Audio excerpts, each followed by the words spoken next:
बोलिए नारायण भगवान की जय। बोलिए मेरे बांके बिहारी लाल की जय। आप सभी को पांछा कुंछा एकादशी की हार्दिक शुभकामनाएं।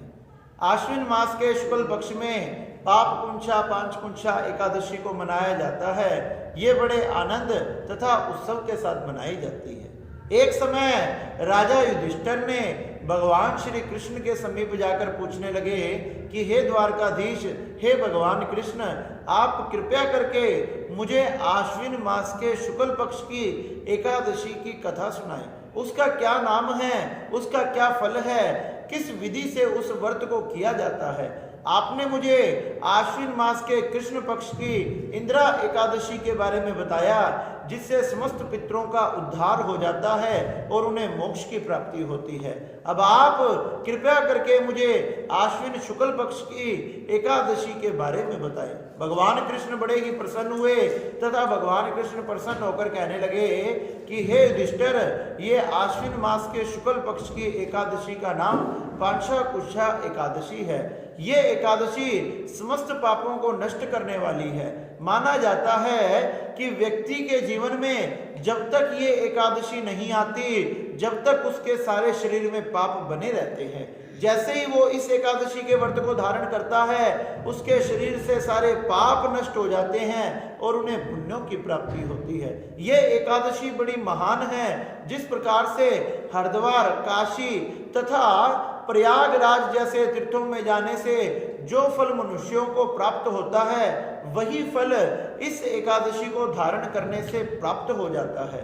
इस एकादशी को जो व्यक्ति अपने जीवन में धारण करता है, इसका व्रत करता है, इसी की कथा को सुनता है, इसकी कथा को कहता है, उसे किसी प्रकार से भी नरक में जाना नहीं पड़ता। उसने अपने जीवन में कितने भी पाप अगर किए हों, अगर एक बार भी गलती से भी इस एकादशी के व्रत को कर लिया तो उसके सारे पाप नष्ट हो जाते हैं और उसने अपने जीवन में कभी नरक जाना नहीं पड़ता। इस प्रकार से ये एकादशी इतनी महान है। इस एकादशी पे जो भी दान किया जाता है वो अक्षय हो जाता है। भगवान श्री नारायण का पद्म नाम से पूजन किया जाता है। भगवान श्री नारायण का पूजन करें, गोपाल जी का शालिग्राम का पूजन करें, सुंदर घी का दीपक उनके सामने प्रज्वलित करें, सुंदर पुष्पों की माला पुष्पों से उनका श्रृंगार करें, तुलसी दल तुलसी मंजरी से उनका पूजन करें। इनसे भगवान अति प्रसन्न होते हैं। भगवान को पान समर्पित करें। बताया गया कि भगवान पान के पत्ते से पान समर्पित करने से ब्रह्मा विष्णु महेश तीनों प्रसन्न होते हैं। इस दिन भगवान को पान समर्पित किया जाता है तथा पान का दान किया जाता है। पान के पत्ते में ब्रह्मा जी का वास बताया गया तथा सुपारी में भगवान श्री नारायण का तथा चूने में भगवान शंकर का। इस प्रकार से ब्रह्मा विष्णु महेश तीनों आपके घर के तथा आपके परिवार के सभी संकटों का, दुखों का, दरिद्रों का हरण करके आपके ऊपर चारों तरफ से कृपा बरसाते हैं। आपके घर में कभी भी किसी प्रकार से अन्न जल आदि की कमी नहीं होती तथा आप अपने जीवन के समस्त पापों को नष्ट करते हुए भगवान के धाम को प्राप्त होते हो। श्री युधिष्ठिर जी महाराज कहने लगे कि हे भगवान कृष्ण, इस एकादशी की इतनी महिमा है तो कृपया करके ये बताएं, क्या इसका व्रत किसी ने धारण किया? भगवान कृष्ण कहने लगे कि हाँ युधिष्ठिर, इसका व्रत विंध्याचल पर्वत पर रहने वाले एक क्रूर क्रोधन नाम के बेलिये ने इसका व्रत धारण किया। क्रूर क्रोधन नाम का बेलिया बड़ा ही पापी था। जीवात्माओं को मारता, पशु पक्षियों को मारकर उनका भक्षण करता, चोरी करता, डकैती करता, लोगों को लूटता, यही उसका कार्य था। इसी से ही अपने घर की व्यवस्था चलाता था और धीरे धीरे करते करते करते करते उसने अपने जीवन में इतने पाप कर दिए कि उसके समस्त जन्म जन्मांतर के पुण्य नष्ट हो गए और पाप का घड़ा उसका भरने लगा। ऐसे करते करते बहुत वर्ष व्यतीत हो गए और उसने अनेक प्रकार के पाप अपने जीवन में किए। तो एक दिन यमदूतों के दूत ने, यमराज के दूतों ने उनको आकर कहा कि हे क्रूर क्रोधन, तू पाप करना छोड़ दे, नहीं तो तेरा अंजाम बहुत बुरा होगा। तूने नरक यातनाओं को भोगना पड़ेगा, तूने नरक यातनाओं को भोगना पड़ेगा, तेरा अंजाम बड़ा बुरा होगा। क्योंकि यमराज ने हमें बताया आज से कुछ दिन बाद ही तेरी मृत्यु होने वाली है, और कुछ दिन बाद जब तेरी मृत्यु हो जाएगी हम तुझे पीट पीट कर यमराज के पास लेकर जाएंगे। यमराज धर्मराज तुम्हें वैतरणी नदी में तथा नरक के कुएं में डाल देंगे, जहां से लाखों जन्मों तक, लाखों वर्षों तक तुम्हारा उद्धार नहीं हो सकता। अब तूने पाप करना है, ये पुण्य करना है, ये तू विचार कर ले। यमराज के दूत तो ये कहकर चले गए, लेकिन उस बहेलिये को बड़ी चिंता हुई। वो सोचने लगा कि अगर सच में ये यमराज के दूत थे और मुझे कहकर गए हैं तो सच में मुझे नरक जाना पड़ेगा, और जैसे मैंने पक्षियों को मार मार कर खाया है, ये सब मुझे मारेंगे, ये सब मुझे खाएंगे, और मैं ये सब कैसे सहन कर पाऊंगा, मैं क्या करूं।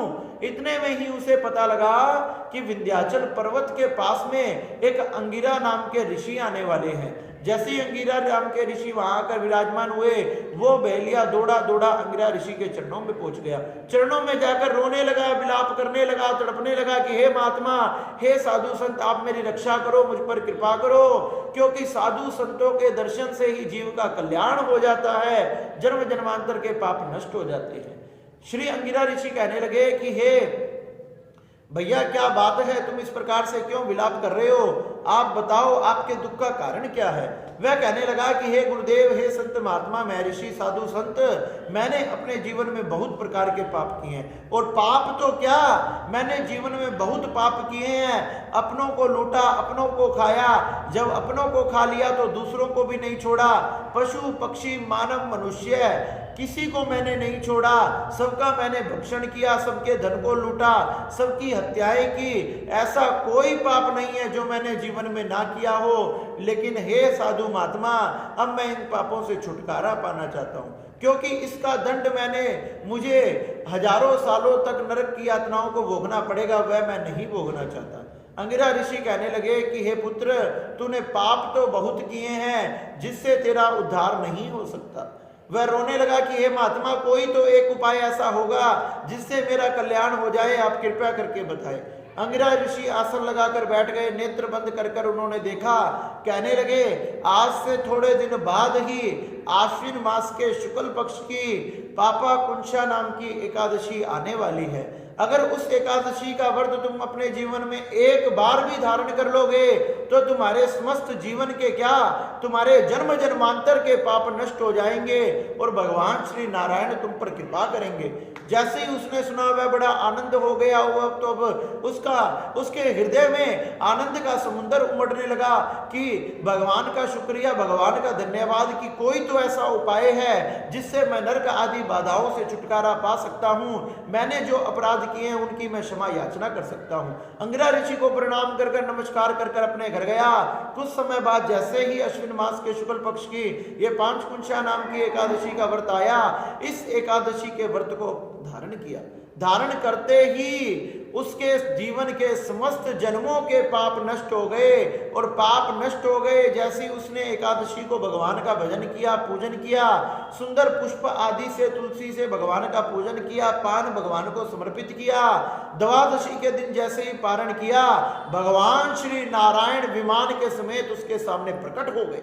जैसे ही भगवान नारायण प्रकट हुए, उसके आंखों से अश्रुपात होने लगे और भगवान नारायण वो दौड़ा दौड़ा भगवान के चरणों में प्रणाम किया और भगवान ने उसके सिर पर सुंदर हाथ रखा और अपने साथ बैकुंठ लोक को ले गए।